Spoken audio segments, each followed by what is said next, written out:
Bueno, como lo había anticipado, tengo invitado en el estudio, es el profesional del ámbito de la salud, es médico, es integrante del equipo del Centro Braille Rosario, también es docente y es un placer recibirlo acá en el programa, así que ya lo saludo al doctor Rubén Olivares. ¿Cómo estás, Rubén? Bienvenido. Muchas gracias, Karina. Muchas gracias por esta invitación, por esta oportunidad para poder hablar sobre el trabajo que estamos realizando en el Centro Braille, una institución que este año va a cumplir 75 años, o sea, toda una trayectoria, toda una historia en la ciudad de Rosario, una institución emblema que incluso atiende la necesidad no solamente de personas con discapacidad visual en la ciudad de Rosario, sino alrededores. Claro. De hecho, justo antes de venir para la radio, una señora con un antecedente de baja visión de Cruz Alta comunicándose para poder acercarse hasta la institución. Así que es un orgullo realmente pertenecer al Centro Braille y tengo otro orgullo más, que es decir, orgullo en el buen sentido de la palabra, que es decir que esta institución es una institución que depende de la provincia de Santa Fe, del Ministerio de Educación, es una institución gratuita, claro, pública, no tiene fines de lucro y tiene una fortaleza que es contar con un equipo de profesionales que permiten trabajar de manera transdisciplinaria. Que ese es un término que me interesaría poder explayarme un poquito. ¿Qué significa esto de la transdisciplina? Sí, y además, Rubén, bueno, destaco esto que vos estás diciendo. Primero que es una institución donde las personas pueden asistir de manera gratuita con todo lo que eso significa. Y además vos hacías mención a la cantidad de años, ¿no?, que tiene ya de trayectoria. Y cada vez que hemos tenido ocasión de ir a visitarlos y un poco de compartir con los diversos profesionales en distintas disciplinas, ¿no?, que allí están haciendo su aporte, bueno, siempre se los escucha hablar con mucha emoción, más allá de todo su compromiso, cuando después pasan los años y quizás se reencuentran con aquellas personas que desde sus inicios, al haber adquirido una discapacidad visual o siendo muy chicos, empezaron a ir al Centro Braille y después han, bueno, generado una vida muy autónoma, muy independiente, y digo, donde fue clave también su participación en esa institución. Sí, desde ya me pasa con los alumnos y me pasa con los docentes también, porque yo además me desempeño como profesor en el Instituto Jusey, que ahí se forman los docentes que después van a venir al Centro de Rehabilitación Luis Braille. Entonces, a mí es interesante la sensación que se genera, que de repente encontrarme con docentes que habían sido mis alumnos. Claro. Y que me cuentan todas las experiencias de vida que han tenido y realmente es muy emocionante. Pero te quería decir, Karina, que además la fortaleza que tiene esta institución, que es poder trabajar en forma de transdisciplina, donde hay profesionales docentes y donde hay profesionales de la salud que hacen una amalgama perfecta de ambos mundos. Porque si bien la salud actualmente no es un paradigma como se lo suele llamar paradigma médico, digo se lo suele llamar porque eso es muy entre comillas, muy entrecomillado. Yo siempre le digo a mis alumnos que cuando hablamos de términos, primero tenemos que hacer lo que llama un ECRO, un esquema conceptual referencial operativo. ¿Qué definición le vamos a dar a la palabra que estamos utilizando? Porque si no es como que abre lugar a distintas fantasías que muchas veces están equivocadas. Paradigma un poco es una mirada de las cosas, una mirada del mundo en un momento determinado. Es cierto que los profesionales de la salud actualmente no están realizando un trabajo de tipo asistencial en una escuela. Eso es cierto. Pero la intervención que tienen todo el personal de la salud está abocado a justamente la cuestión pedagógica. No por ser médico no vamos a hacer un aporte en lo pedagógico. De hecho, yo siempre he dicho que el guardapolvo blanco del médico es para hacer docencia. Y yo he logrado hacer eso. Por eso realmente tengo dos vocaciones que me enorgullecen y que me permiten hacer esta actividad como la estoy haciendo. Tratar de desobstruir todo tipo de obstáculo que pueda de alguna manera entorpecer el proceso de enseñanza-aprendizaje de los alumnos. Qué interesante esto que vos traes, Rubén, porque bueno, tiene mucho que ver con lo que en estos últimos años se promueve permanentemente, que es quitar a la temática de la discapacidad de todo lo que tenga que ver con el modelo médico, ¿no? Y con todos los profesionales que refieren a la salud y que hacen su aporte en la vida de esa persona, y ya, bueno, pensar más en un modelo social. Pero claro, esto también que vos decís genera también, imagino, ¿no?, diversidad de miradas y de posturas, pero tiene que ver con que no hay que desconocer que esa persona tiene una discapacidad, ¿no? Y existe ahí un diagnóstico, se quiera o no, desde lo médico. Exactamente. Y la idea es tratar de hacer un seguimiento, resolver dudas que tienen los alumnos, los familiares, y establecer también conexión con otras instituciones y con otros equipos que son externos al Centro Braille. Así que realmente el aporte que estamos haciendo ahí es uno de los lugares donde yo realmente me siento que estoy haciendo algo para poder brindar una ayuda. Lo siento en los alumnos que continuamente me piden o me hacen una consulta en relación a sus problemas de salud. Y hacemos siempre una entrevista de ingreso en el centro, donde siempre el alumno está acompañado también de la familia, porque también es el trabajo de la familia, es el trabajo de la emocionalidad, es un trabajo bastante complejo, por eso es un trabajo que se hace en equipo y se hace in situ, por eso transdisciplina, claro. Porque todos los profesionales estamos en el mismo terreno, en el mismo lugar, viendo qué dificultades tiene el alumno para tratar de superarlas.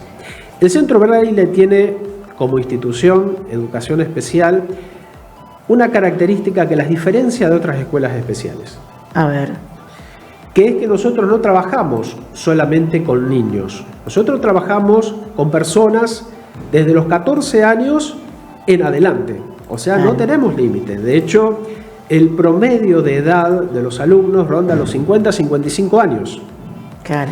Y se ha visto un cambio en el perfil patológico últimamente en relación a situaciones, por ejemplo, que son situaciones reales, situaciones de adicción que estamos viviendo en la ciudad, situaciones que tienen que ver con accidentes de tránsito, con traumatismo por causas violentas o secuelas de patologías neurológicas, o diabetes, que evidentemente sigue siendo, en base a la estadística que hacemos todos los años, la causa más frecuente de ceguera en adultos, la retinopatía diabética. Sí. O sea, todo esto que vos mencionás es lo que va teniendo hoy por hoy prevalencia en desatar, traer como consecuencia una discapacidad visual. Y vemos una reducción de los casos de discapacidad visual desde el nacimiento. O sea, hay menor cantidad de problemas relacionados con la retinopatía del prematuro. ¿Por qué? Porque el avance de la medicina ha permitido ver, investigar, descubrir que la administración de oxígeno en esos primeros días de vida del prematuro no debe ser en dosis altas, y eso es lo que ha permitido que hoy por hoy haya cada vez menos casos de retinopatía del prematuro. Antes el oxígeno se daba en grandes dosis, generaba una vasoconstricción en una arquitectura vascular ya inmadura en el prematuro, y eso favorecía, entre otros factores, a que haya una mayor prevalencia de retinopatía del prematuro. O sea, que actualmente la institución Centro Braille realmente está trabajando con personas que han tenido visión y que por una determinada cuestión de estas que hemos mencionado, sea una cuestión patológica o una cuestión accidental, han perdido la visión. Y trabajamos para la reinserción social, para recuperar autonomía.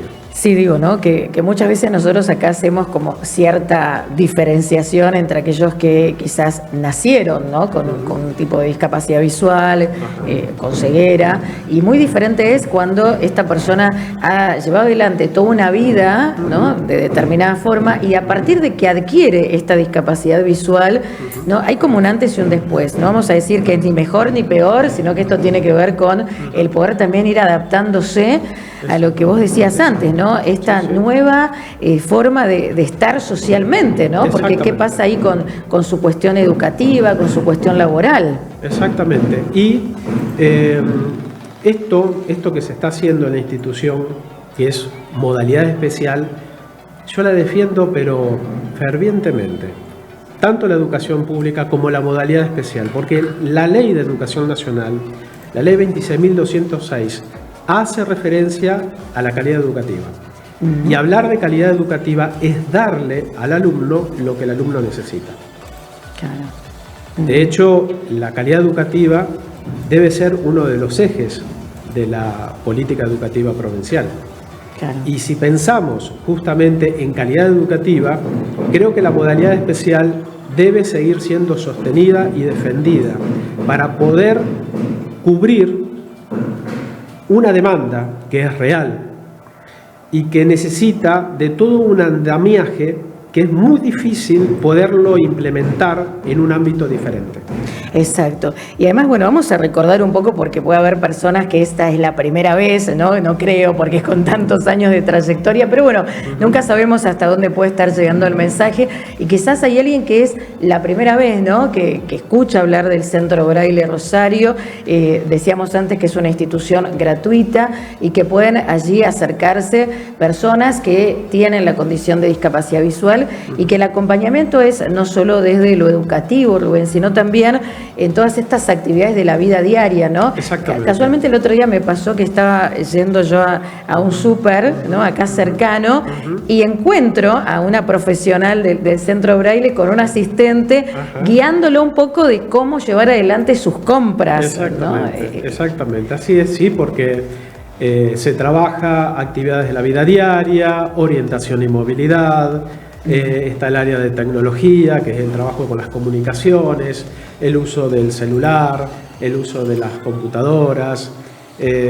Hay también un área de musicoterapia, hay la parte de actividad práctica, la actividad las manualidades, que básicamente es para trabajar la motricidad fina. O sea, hay varias áreas y de hecho cuando la persona ingresa a la institución, a veces viene con una demanda y después se da cuenta de que habían otras demandas más. O sea, al ver toda la oferta que nosotros le estamos ofreciendo, realmente se dan cuenta de que hay otros aspectos también a considerar que son muy importantes. Bien, la verdad, Rubén, que se te escucha hablar, por supuesto, con mucha pasión y con mucho compromiso, así que ya me atrevo a preguntarte más desde lo personal, ¿qué es lo que te llevó, ¿no? a dedicarte a todo esto que hoy estás haciendo, ya no solo desde tu profesión como médico, sino también desde el área docente? Bueno, un poco lo que yo te decía, Karina, al comienzo. O sea, lo mío fue inicialmente una vocación por la medicina, pero vengo de una familia de docentes y eso evidentemente me ha marcado a fuego. Entonces, he hecho también paralelamente la carrera docente. Ajá. Y de hecho me he dado cuenta que son dos mundos completamente diferentes. Pero cuando vos estás en un mundo y estás en el otro, vos podés hacer una integración que es lo que por suerte me ha tocado. Y he elegido trabajar en educación especial porque es el ámbito que me permite ejercer educación y medicina al mismo tiempo. Claro. Al mismo tiempo. De hecho, como te decía, la posibilidad de poder ser docente titular en el centro, en el Instituto Jusey de Rosario, que también aprovecho para decir es una institución también pública, que depende de la provincia. Esta institución, digamos, este lugar es un lugar de formación de los docentes que después van a trabajar. Entonces se da una sensación muy particular de ver cómo pasan los años y cómo me encuentro en el centro de rehabilitación con quienes fueron personas que se estuvieron formando conmigo. Claro, no, eso es una satisfacción única. Claro, cuando sucede, ¿no? Que generalmente las personas que tienen como esta decisión de dedicarse a la docencia y hacerlo con población con discapacidad, cual fuere, tienen también, ¿no? Como mucho de su corazón también involucrado, ¿no? Y quiero reforzar esto, que la presencia del personal de salud, sea psicólogo, fonoaudiólogo, terapista ocupacional, musicoterapia o médico, es un aporte que hacemos hacia lo pedagógico. Es un aporte pedagógico para tratar de desobstruir esos obstáculos que hay en el proceso de enseñanza-aprendizaje. Para esto también es importante la necesidad de que continúen los aportes. De hecho, hay un físico, profesor, Stephen Hawking, que él tenía una enfermedad, esclerosis lateral amiotrófica, ELA, sumamente discapacitante desde lo motriz, y en un informe mundial hace referencia sobre la necesidad de que este potencial que tienen las personas con discapacidad se despliegue.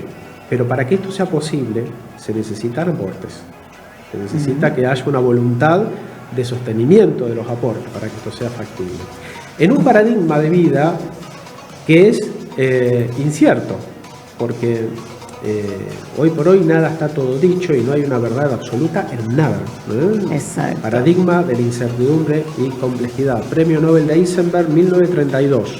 Él lo que decía es, y esto es un concepto de la física que lo aplicamos a todo, él decía que si queremos tratar de entender cuál es la ubicación de partículas subatómicas de manera simultánea al mismo tiempo, no lo vamos a poder lograr. Siempre nos vamos a manejar con probabilidades. Yo le digo siempre a mis alumnos que cuando terminan la carrera docente, no es que cuelgan el título y se terminó la historia. Estamos en un paradigma de incertidumbre y complejidad, donde todo cambia, donde las teorías son solamente una aproximación de la realidad y la realidad es cambiante. Y siempre el docente debe hacer reflexión. Así como el médico hace historia clínica, el docente debe hacer reflexión. Súper valioso, Rubén, todo lo que nos estuviste compartiendo y en tantos años que vos venís desarrollando, ¿no?, estas actividades en paralelo, ¿cuál fue tu mayor aprendizaje? Es una pregunta muy difícil de poder responder, Karina. Creo que lo más importante es comprender que las personas con discapacidad son personas que tienen todo el potencial para poder lograrlo. Que hay que trabajar en los obstáculos que están por fuera. No centrarnos en el déficit funcional. Tener en cuenta que ser una persona con discapacidad no significa que vamos a abordar a todas las personas de la misma manera, porque hay diferentes discapacidades también. No es lo mismo una discapacidad sensorial que una discapacidad motriz o una discapacidad intelectual. Incluso una discapacidad intelectual no significa necesariamente retraso mental. Exacto. Entonces, creo que lo más importante de todo esto es comprender que la persona con discapacidad debe ser abordada de manera individual, que no hay fórmulas mágicas, pero que existe un potencial que es posible desplegar. Fabuloso. Bueno, Rubén, te queremos agradecer mucho por haber estado hoy compartiendo esta segunda parte del programa.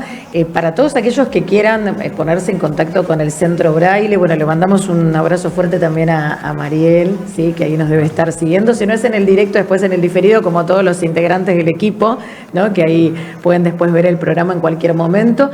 Bueno, los pueden buscar en las redes sociales, ¿no? Centro Braille Rosario, esa es la forma. Está la página web. Centro Braille, y ahí aparece inmediatamente. Sí. Ahí vamos manteniendo alguna actualización sobre los temas, sobre las actividades que... ¿Algún que se proyecto realizan. puntual que se venga ya en lo próximo, así como para darle difusión, o todavía están ahí en el armado de algo? Por el momento hay actividades, por ejemplo, de braille, que se vienen haciendo cursos de braille a distancia, pero todo lo que sea actividad, todo eso se va manteniendo. No hay algo más concreto que pueda decirte por el momento, Karina. Pero de cualquier manera, todo esto en la página web, la gente puede acceder e ir informándose. Perfecto. Bueno, Rubén, un placer conocerte de manera personal, más que un gusto que hayas estado hoy en el programa, y bueno, siempre acá a disposición. Somos vecinos con Blue RTV y el Centro Braille, así que estamos muy cerquita, así que cuando lo deseen, bueno, acá nos encontramos otra vez. ¿Sí? Muchas gracias, Karina, por la invitación. Hasta cualquier momento. Chau, chau. Estuvo con nosotros el doctor Rubén Olivares, médico también integrante del equipo del Centro Braille Rosario, docente con amplísima trayectoria, aquí compartiendo el programa. Si te perdiste la entrevista, sabés que la podés volver a ver ahora, cuando termina, ya en instantes, queda todo subido ahí en las distintas redes sociales. Nosotros ya prácticamente te estamos diciendo hasta el lunes. Somos acción, somos pasión, somos lo que sentís, somos los que elegís, somos lo que hacemos.